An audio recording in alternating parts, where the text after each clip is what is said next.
Hello everyone, and welcome to the SHSA's Emergency Preparedness webinar. My name is Lisa Chavity, and I'm a safety advisor here at the SHSA. We're just going to go over a few housekeeping items before we get started today. If you do have any questions throughout the broadcast, just type them into the questions box. A safety advisor will be standing by to answer any of your questions. If we don't get to you during the webinar, we will email you afterwards. One more note, if you are sitting at a computer with more than one person, please type everyone's name into the question box so we have an accurate read of how many people are watching today. The video will be available on YouTube after the webinar. As you can see behind me, things look a little bit different for our webinar today. We are at the City of Saskatoon's Emergency Operations Center, and we have two exclusive interviews for you today. The first is with Ray Unruh, who is the Director of Emergency Planning with the City of Saskatoon, and the second is with Deb Davies, who is the Emergency Measures Coordinator with the City of Saskatoon. So we will be on location taking a look at the Emergency Operations Center, as well as getting a tour of the Incident Command Bus. We're going to start off by showing you a quick video to get you thinking about the topics we will cover today. And here's that video. Disasters can take many shapes. Fires, floods, storms, and more. They're a part of life. So having a plan and assembling a kit to deal with disasters should be too. Be ready. We're here to help. Well, thank you very much for joining us today, Ray. First of all, to get started, what are some different situations that people need to plan for? Well, most communities share the same basic types of risks. Our community, we're concerned about severe winter weather, severe summer weather, and all the storms that go along with that. So whether it's storm or ice or tornado. We're worried about prolonged power outages or utility disruptions. That's also a pretty big deal. People's lives can be disrupted with that. Hazardous materials releases that are unplanned, aircraft crashes, and we're always worried about things like public health emergencies, pandemics and flus and that sort of thing. So what should families do to prepare at home for some of these emergencies? Well, it's a pretty big question. We want to bite off some little pieces that we can kind of wrap our minds around. So for one thing, videos are great, and you've already shown one great video. So we have a great link from some links from our City of Saskatoon website. Okay. One of them I really like is how to shelter in place. Right. You know, we do so much focusing on how to evacuate and leave the area, but there's also some skill in how do you stay in place. Right. So we have a great video on our website about that.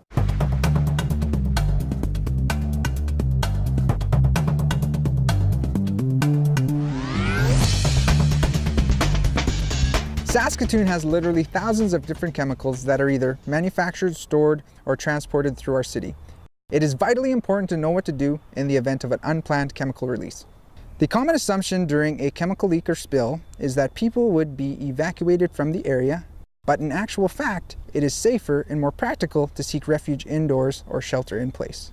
Sheltering in place offers immediate protection for a short time by protecting the air quality inside the building from the contaminated air outside. By taking a few simple steps, you can turn your home, office, or school into a safe haven.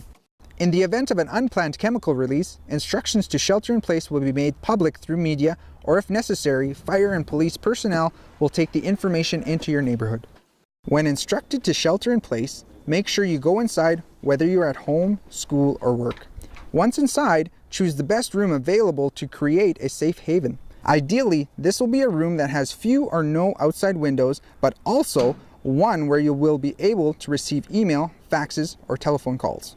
Close and lock all windows and doors that you can to put an additional layer of protection between you and the air outside. Shut off all sources of ventilation, like your heating and cooling systems. If you're at home, turn off your furnace unit and water heater. In the summer, turn off your air conditioning unit to stop the circulation of outside air.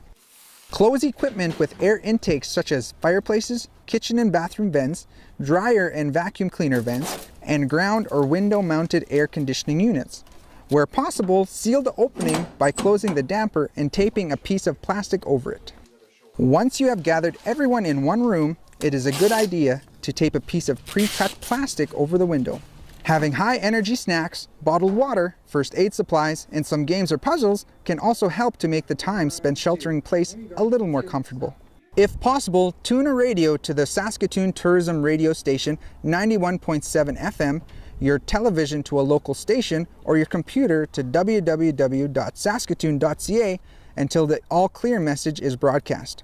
In order to prevent the telecommunication system from overloading, only use your phone if it's an emergency. By taking these few simple steps, you've created a safe environment to wait out the incident. Dealing with hazardous goods incidents falls under the mandate of Saskatoon Fire and Protective Services. Proper training and safety equipment are essential when dealing with dangerous goods. The most important thing to remember about a hazardous goods incident is the powerful and immediate impact that some chemicals can have on your health. If you're at home, school, or work when you're asked to shelter in place, get to the closest building and take the necessary actions right away. For more information on actions to take during an emergency, visit www.saskatoon.ca and look under E for Emergency Measures Organization.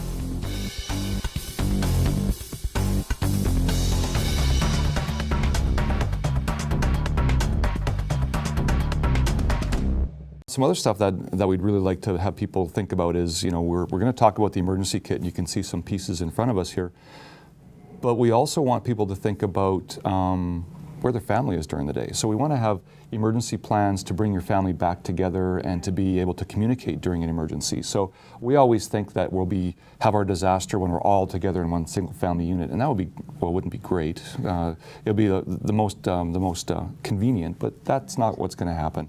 You're going to have mom and dad at work and kids at school, and so when that thing happens that we're concerned about, how do you all get back together, and how do you know that everyone is safe? Right, yeah, so the planning is kind of one of the key components there. Yeah, and really leverage what it is that you have as a family. So if your kids all have smartphones and they're able into texting really it's intuitive for kids nowadays, maybe they can help teach the parents. Right. Because being able to communicate where you're at, where you should be going, that's pretty important. Right, definitely. So once we have kind of that planning side of things down, what should we include in our emergency kits for home? So in the situation where disaster happens, we want people to think about emergency preparedness is not just for the first 5 minutes. When we call 911, we're so used to a fire truck showing up that we just get that thought process, that's what's going to happen during a disaster. Well, in a disaster, you can be up to by yourself for up to 72 hours, and then some folks are even saying up to 7 days.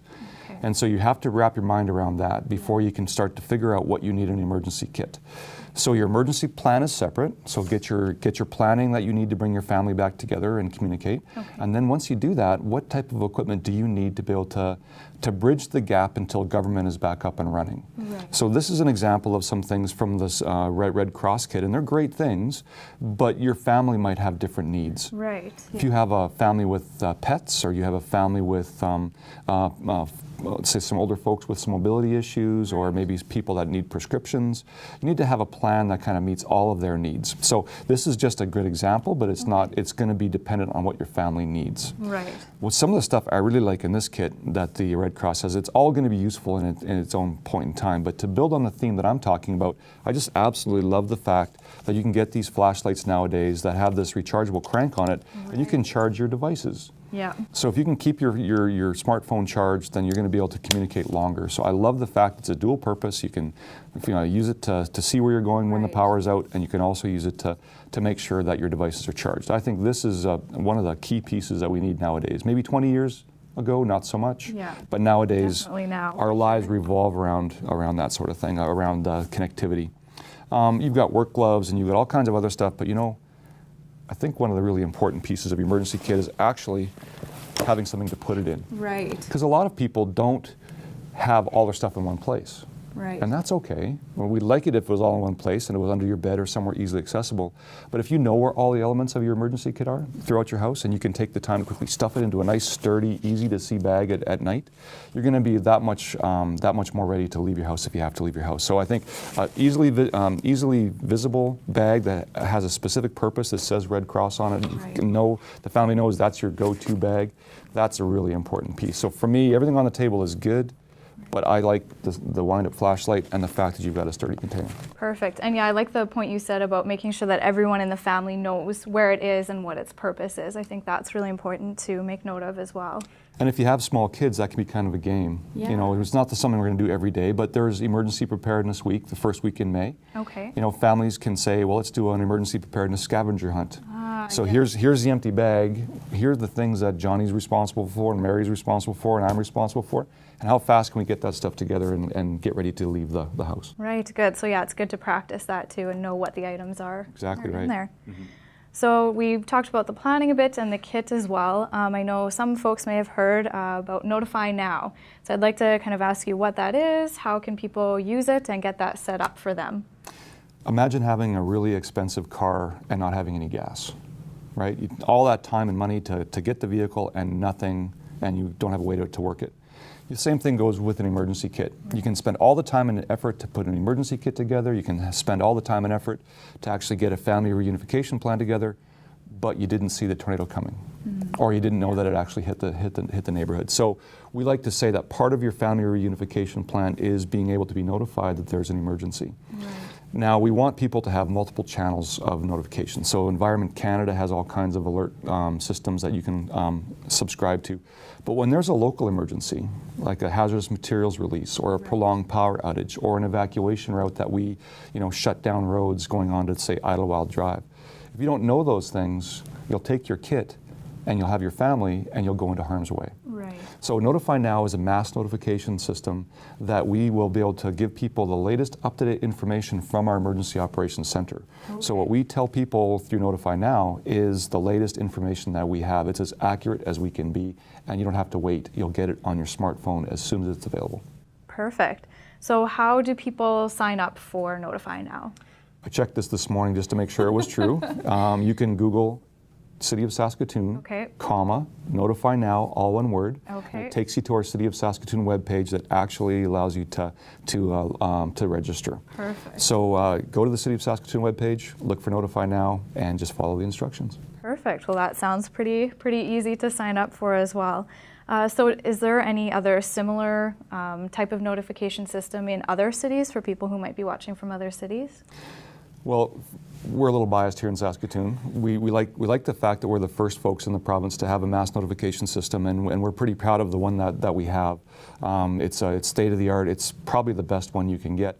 Now, that's with that said, a lot of other communities are doing the same thing. I know that Estevan, Weyburn, North Battleford, Prince Albert, a lot of communities are getting their own version of it. Okay. And what we want people to understand is they need to go to their city website or town websites and look to see what they have, and then register for those things. Okay, so they can look to see in their own city what is happening and what they should sign up for as well. That's right. So what can everyone who's watching today do right now to start their kind of journey through this emergency process? I think the best thing to do is think about, where's my family right now? So obviously my wife and my kids aren't with me right now, so where are they right now? So I think about that, and then I apply that to the types of emergencies that I think could happen in Saskatoon. Severe weather, hazardous materials releases, and I kind of see where the gaps and where the problems would be for me. And then I'll start a plan based on those things. But think, where are your kids right now? Where's your wife right now? Where's your husband right now? So we don't want to make people nervous or uneasy about the situation. We want people to be prepared and to be confident during these emergencies. Right. Well, that's a really good reminder, is to stay calm as well, and then do your planning from there. Yeah. Well, thank you very much. Thank you very much, Deb, for joining us today. We're going to talk a little bit more specifically about workplace safety now. So to get things started, what can employers do to ensure that they are prepared for emergency situations? Well, that's a good question. I think employers, what they need to do is sort of figure out what hazards and risks that they might come into contact with, and then create an emergency plan that responds to those, keeping in mind, certain vulnerabilities that they might face. So taking the steps to create the plan, of course, and then we need to practice the plan once we have it in place. Often that's the time that you find out what wrinkles are there, and that's the time to change it and improve it. And if you have any questions, you can contact your local fire department or emergency measures department and ask for any kind of help. The second part is the employees need to be prepared, and how they can do that is just promoting safety, of course, both on and off the job, and encouraging their family to have plans and just discussing those and being prepared. Right. So then the worker's responsibility really is to follow the plan and making sure that they're aware of all of those hazards as well beforehand. Yeah, that's exactly right.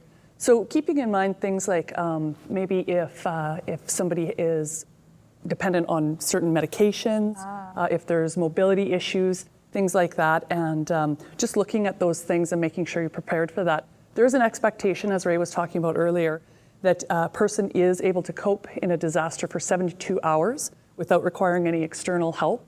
And so, looking around, and do you have enough water? Do you have enough food? Do you have candles? Some of those things that, are you prepared to take care of yourself and your family for 72 hours? Now, the other thing that some employees need to keep in mind is, can they be away from their family? Where is their family, and are they needed? So somebody like myself, of course, my expectation in an emergency is to be away from my family. So is my family taken care of? And yes, they are. So my husband and I have talked about that extensively, making sure that they're taken care of so they can afford my absence, during that emergency. Right. Yeah, so that would be really important. And what sort of responsibilities do workers have? Well, a really important point that workers need to keep in mind is that in emergencies, disasters, emergencies, people are looking for leadership. People are unsure. So it's important that they stay calm and provide that leadership. We also want people to know what to do in their emergency plans to be able to follow them. For example, if the advice is to shelter in place, then what does that mean? Does that include head counts? Are they counting cars in the parking lot? The other thing is if our advice is to evacuate, what does that look like? So how does that go down according to the plan? Right. And that's why we need to practice these things. Right. So that would be especially helpful for people who are just coming into the workplace, kind of orientation for new workers, that right. type of thing as well. And then also, how do we keep the people informed, right? How do we keep those patrons informed of what's going on? Are we still sheltering in place? How do we reassure them and give them the information they need? Especially in this day and age, misinformation can be just as important to control as information and getting that, across to people. Right, for sure. So what should an emergency plan look like? What needs to be included in that plan? So that's where you're going to think about what kind of things might you come across, what kind of hazards. Ray was talking about for us, we talk about different weather, plane crash, hazardous material release, things like that. So you need to consider what are the hazards, what are the risks, and then how should you respond. An emergency plan shouldn't be call 911 and that's the end of the plan, right? So we need to know, what if 911 can't get to us, right. Which might be the case in a disaster. Right. So, how can you look after yourself for at least 72 hours? So as you can see, we have a bit of an interesting vehicle behind us. Yeah. Deb, would you show us what that is all about? I would love to show you.